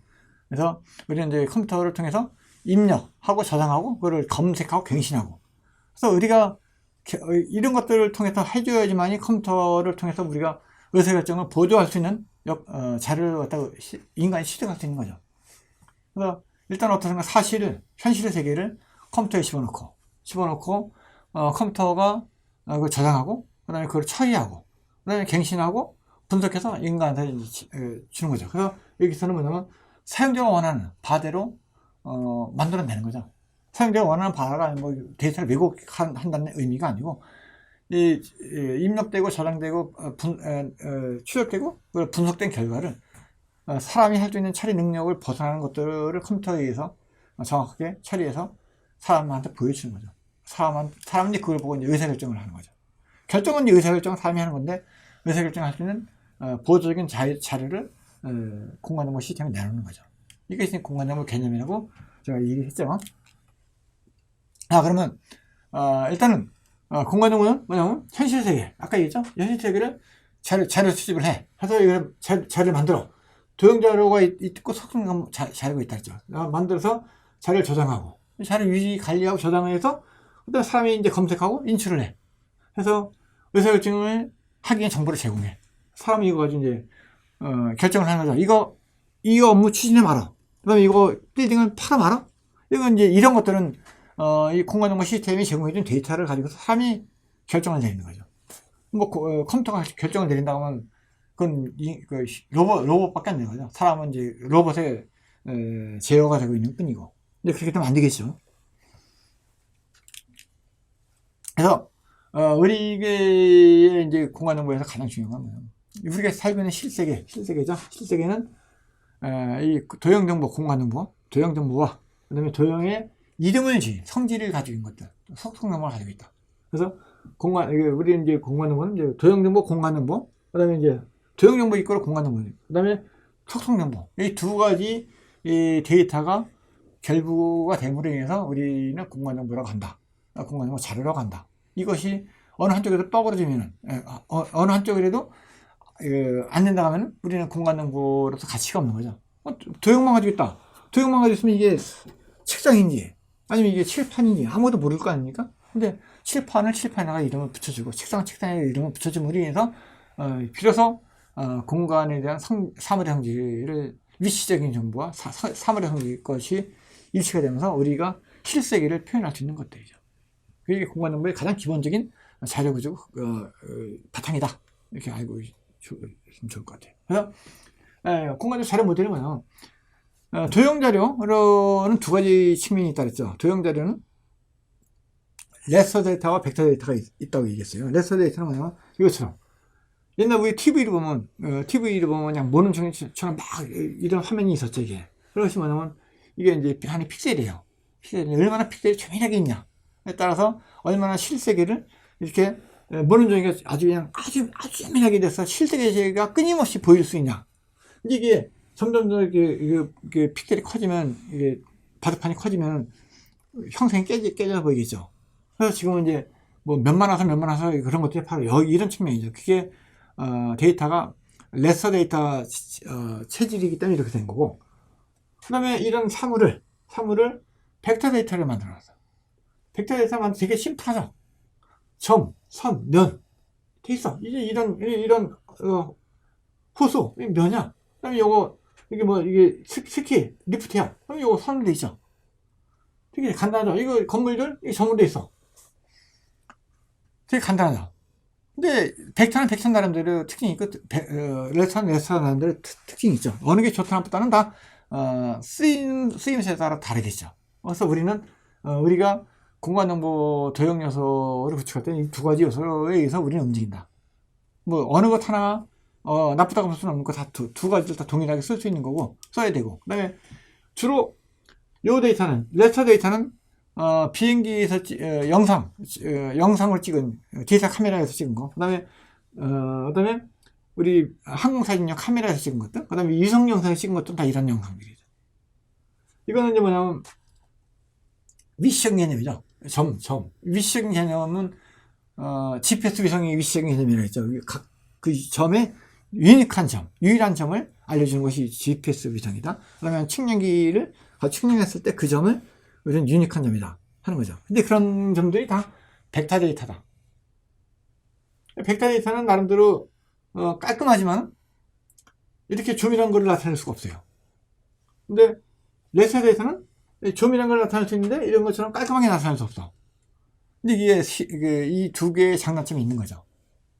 이 사물을 그래서 우리가 이제 이런 두 가지를 어떻게 보면 이제 조합해서 이제 보이는 경우도 있어요. 그래서 여러분들 트릭이지만 이제 이런 어떤 업체에서 이런 우리가 살고 있는 실세계를 하나는 레서 데이터, 하나는 이제 벡터 데이터를 오버랩 시켜서 보여줄 때가 많아요. 그럼 이제 이런 데이터는 어디서 주로 많이 쓰냐면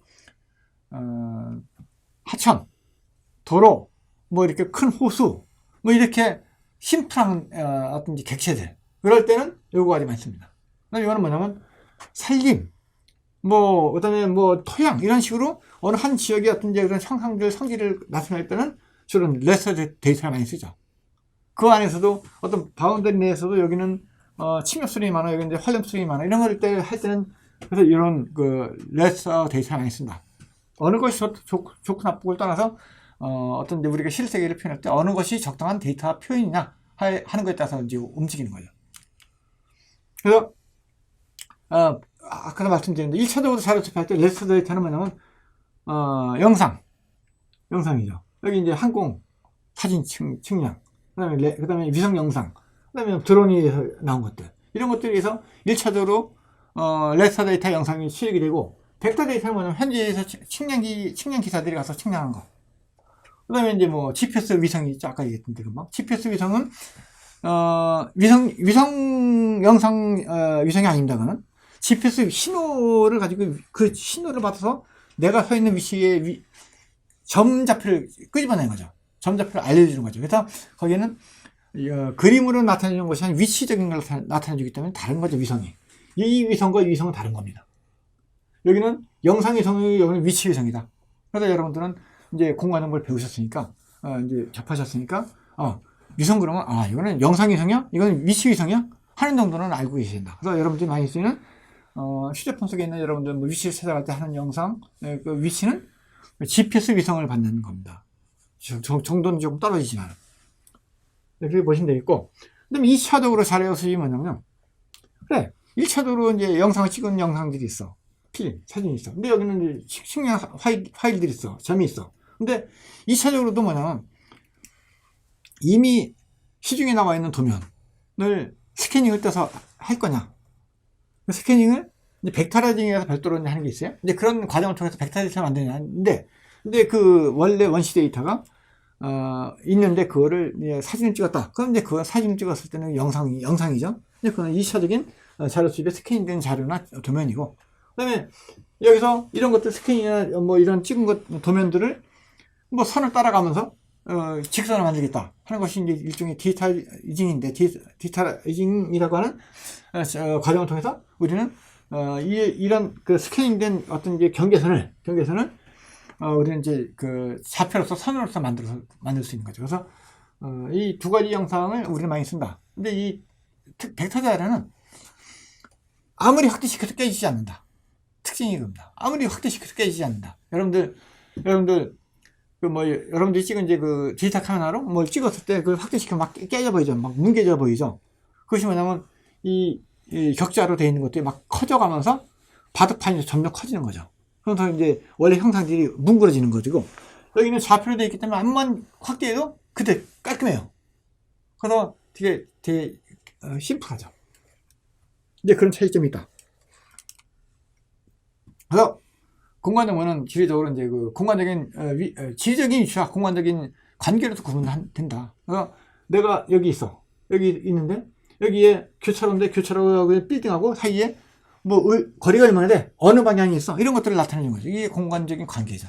위상이라지 위상. 위치의 상태. 그래서 내 이 건물이 있는데 건물과 건물 사이에는 뭐가 있어? 그다음에 건물과 건물 사이에 뭐 몇 미터고, 이게 이 높은 건물 오른쪽에는 약간 높이가 작은 건물이 있어. 이런 것들이 다 위치가 상관관계죠. 그다음에 여기로부터 뒷편에는 여기서 교차로가 있어. 그래서 이런 식으로 해서 우리는 이제 공간을 서로 표현하고 나타낸다. 지금 우리가 딱 보면 건물이 앞에 두 개가 있고 뒤에는 도로가 있네. 금방 알지만은 컴퓨터는 모르죠. 그걸 다 일부러 만들어 줘야죠. 컴퓨터가 알 수 있게끔.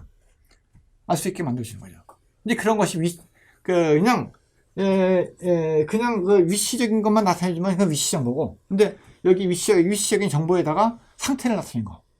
그건 이제 위상 관계죠, 위상 관계. 그래서 이거 뒤에는 도로가 있고, 이거 뒤에 왼쪽에는 교차로가 있어. 이런 것이 이제, 우리는 말로 표현하지만, 이 컴퓨터는 이제 그거를 수학적으로 표현해 주는 거죠. 그래서, 이거를 그대로, 도면을 만들었을 때 이렇게 형상이 나타나는 거죠. 우리는 그냥 금방 보면 알겠지만, 인간들은. 이제 그런 것들이, 지리적인 위치와 공간적인 관계로 이제 구분된다 하는 것들을 얘기하는 거죠. 그래서 이게 이제 그건데요. 이제 그런, 우리가 영상을 찍은 거, 그 다음에 이제 뭐 측량한 것들이 이제 이렇게 지도를 나오는 거죠. 뭐냐면, 이게 주제도인데, 여기도 보면 제가 볼 때 여기 등고선들이 보이죠? 등고선들은 이게 보면 레서 데이터예요.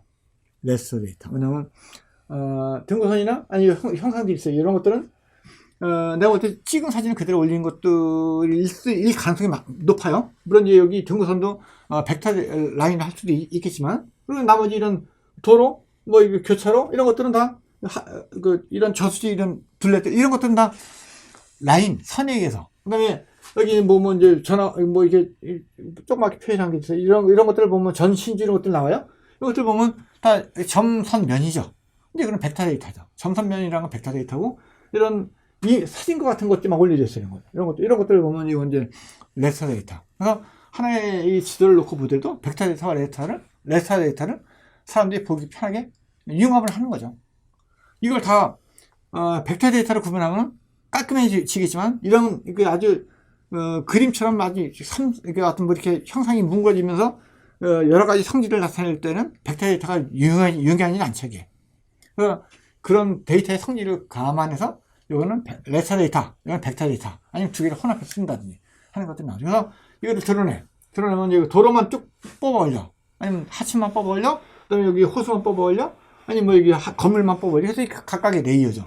여기도 제가 볼 때 뭐 이런 것들 가지고 충분하게 뭐 등고선 레이어, 그 다음에 건물 레이어, 그 다음에 도로 레이어, 그 다음에 호수 레이어, 뭐 하천 레이어. 그래서 레이어를 무수히 많은 걸 레이어를 뽑아낼 수 있거든요. 이 한 장의 도면 가지고.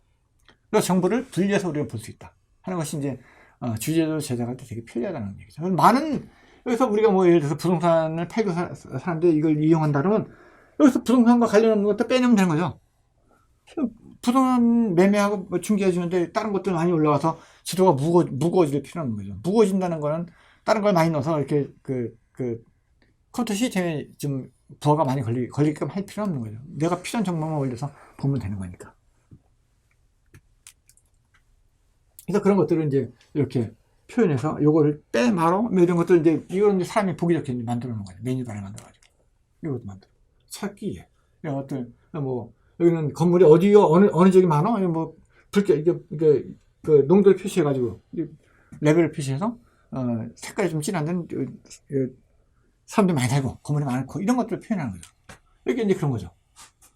이게 이제 뭐 여기는 사람이 몇 명이 살고 있어? 여기 사람이 조금 살아? 여기 세권이지만 사람들이 많이 안 살아.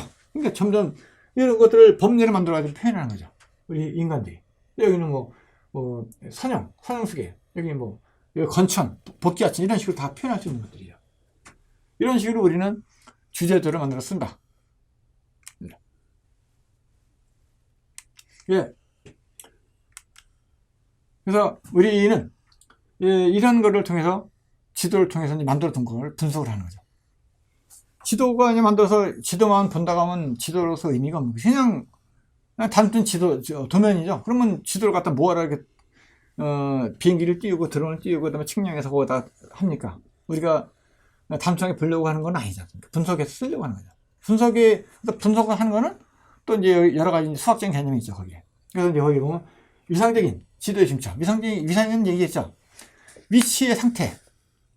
방향 이런 것들 나타내는 게 위상 상태겠죠. 그거를 중첩해서 물은 여기서 어디로 흘러? 여기는 뭐 도로는 여기서부터 중앙차로부터 저쪽으로 가? 이런 식으로 다 표현해 주는 거죠. 그게 지도의 중첩. 위상적인 지도 중첩. 버퍼조사는 뭐 학교 주변이다.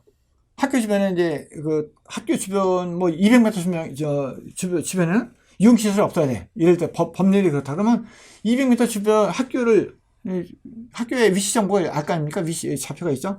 학교를 찍어가지고 학교로부터 200m 반경 원을 그려가지고 그 안에는 노래방이나 뭐 이런 것들이 있어 없어? 다 찾아내는 거죠. 그다음에 허가 내릴 때도 200m 학교에 있으니까 당신들 노래방 허가 내려왔는데 여기 학교에 있으니까 안 돼. 200m 밖으로 나가. 하는 것들이 이제 버퍼 분석할 때 쓰는 거죠. 조사하고. 근접성.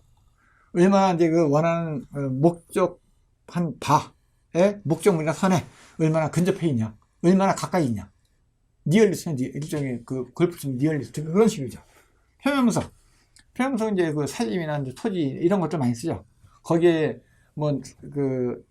등고선이 얼마나, 어떻게 되고, 높낮이가 어떻게 된다. 거기는 이제, 어떤 나무가 살고 있고, 어떤 풀을 심어야 되고, 이런 것들 다, 표면분석을 통해 가능한 거죠. 농작물을, 짓는다든지. 경로 모델링. 예를 들어서, 여기 서울사이버대학교가 여기 있는데 여기서부터 종로까지 가는데 어디가 최적으로 빨라? 시간적으로 빠른 건지 아니면 거리상으로 빠른 건지 또 시간 거리를 동시에 적용해서 빠른 건지 이런 것들을 경로 분석을 통하는 거죠. 그래서 이런 것들이 지금 우리한테는 되게 많이 쓰이고 있죠. 여러분들 휴대폰에서 어디 간다고 했을 때 목적지와 내가 있는 데를 누르면 어떤 노선을 하겠냐고 몇 가지 노선이 나오죠. 그런 것들이 다 이 경로 분석을 통해서 하는 거죠. 여기는 가서 걸어가서 몇 분, 그 다음에 거기 버스에서 몇 번 타고 어디 가서 내려서 제철 타고 가서 몇 분 걸어가면 목적지야. 근데 다른 데는 여기는 앞에서 마을버스 타고 가면 여기 제철역이야.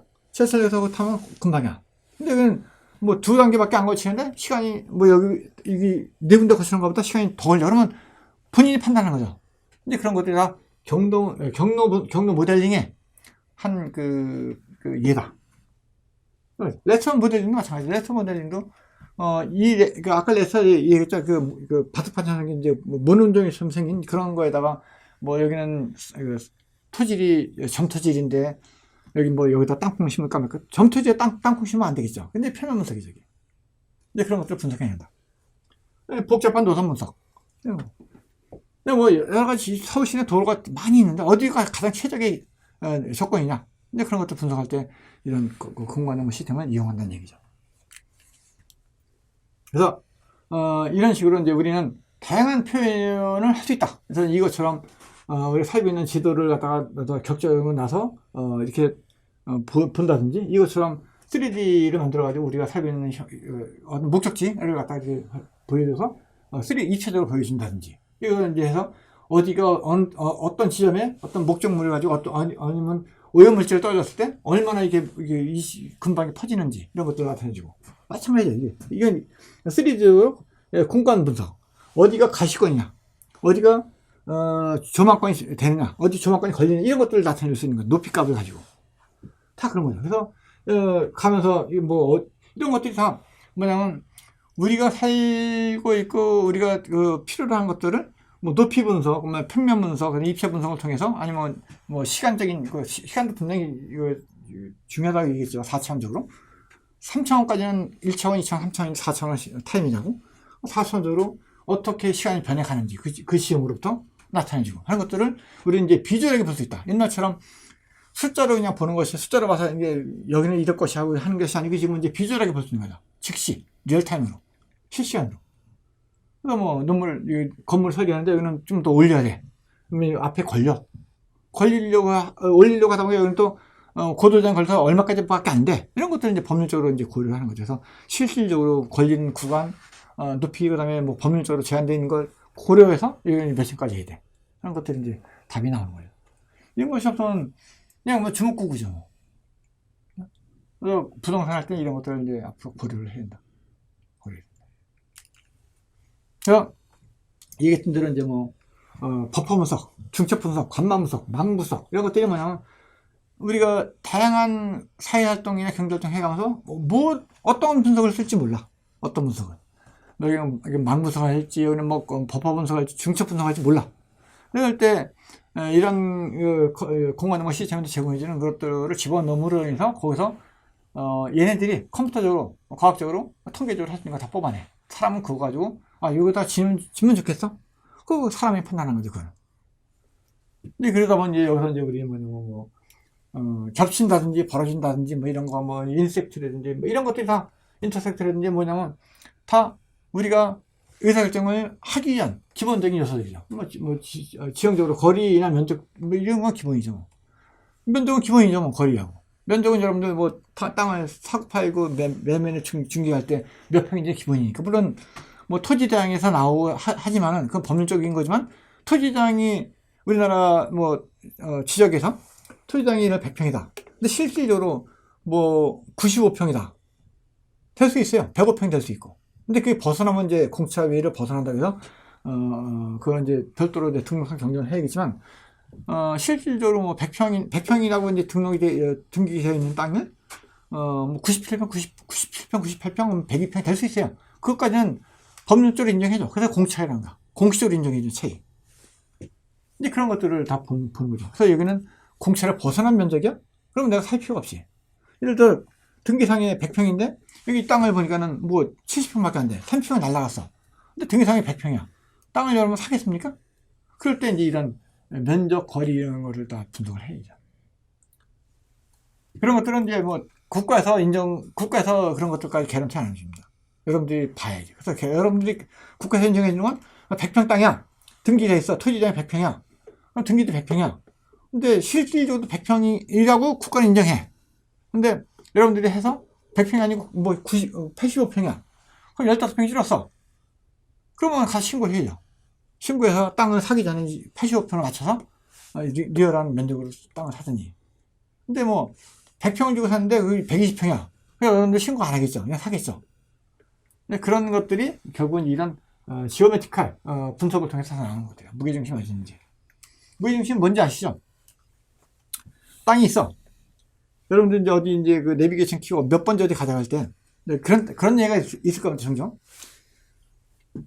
산 몇 번지를 쳤어. 아니 토지 몇 번지를 쳤는데 엉뚱한 데에 가 있어. 우리가 예상했던 데는 번지가 여긴데 근데 내비게이션이 알려주는 건 엉뚱한 데 가 있어. 근데 그런 경우가 종종 있거든요. 두 가지 중에 하나야. 원래 정보가 잘못 입력됐든지 아니면 두 가지 중에 하나가 또 하나는 뭐냐면 그 땅이 워낙 넓어서 그 가운데점 그 필지의 가운데점이 엉뚱한 데야. 자기가 생겼던 방이 엉뚱한 데야. 자기가 생각했던 거는 그 필지에 가 언저리 차이가 개별이 있을 수밖에 없죠. 또 그 필지의 가장 가운데점이 무게중심이라고 얘기해 많이. 그런 것들을 우리는 공간정보를 통해서 우리는 알 수 있고 얘네들이 그걸 알려준다. 그래서 우리가 굳이 이거를 뭐 계산해서 뭐 중시점을 잡고 거리 이등분을 하고 할 필요는 없다. 얘들이 다 해주니까.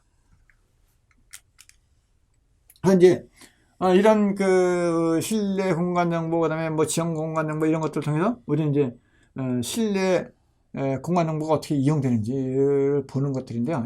이 택배차가 왔는데 일정 그 공통구에다가 차를 파킹시키고 나머지 각 지역마다 집집마다 이제 소규모 이런 그 딜리버리 택배 이런 무인 자동차가 다니는 거죠. 지금 우리나라가 이게 문제가 되죠. 문제가 되는 게 뭐냐면